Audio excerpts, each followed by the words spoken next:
नमस्कार, आप देख रहे हैं कैपिटल टीवी और मैं हूं आपके साथ ऋतिका थपलियाल। उत्तर प्रदेश की राजनीति एक बार फिर करवट लेने को तैयार है। 2027 के विधानसभा चुनाव में अब महज 1.5 साल का समय शेष है और राजनीतिक तापमान अभी से चढ़ता हुआ दिखाई दे रहा है।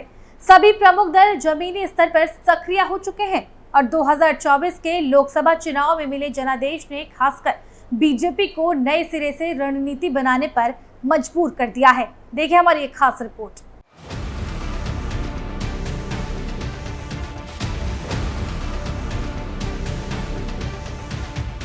...2027 का चुनाव सिर्फ एक राज्य का चुनाव नहीं होगा, बल्कि एक राजनीतिक प्रयोगशाला साबित हो सकता है, जहां हिंदुत्व बनाम सामाजिक न्याय 80 बनाम 20 और बुलडोजर बनाम बहुजन गठजोड़ की सीधी टक्कर होगी। अगर बात करें भारतीय जनता पार्टी बीजेपी की, तो पार्टी ने साफ कर दिया है कि वो किसी तरह की ढिलाई के मूड में नहीं है।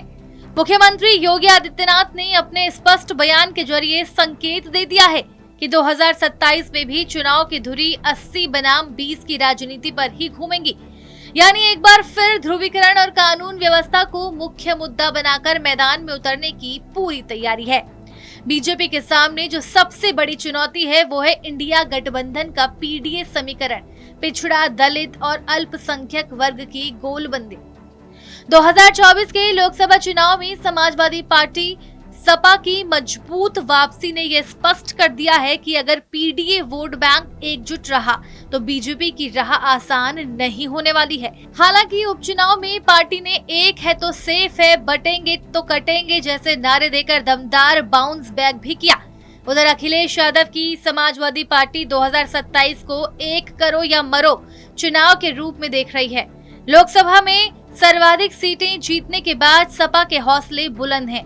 अखिलेश ने संकेत दे दिए हैं कि पार्टी अपने प्रत्याशियों की घोषणा चुनाव से 1 साल पहले ही करेगी, यानी रणनीतिक बढ़त लेने की कोशिश शुरू हो चुकी है।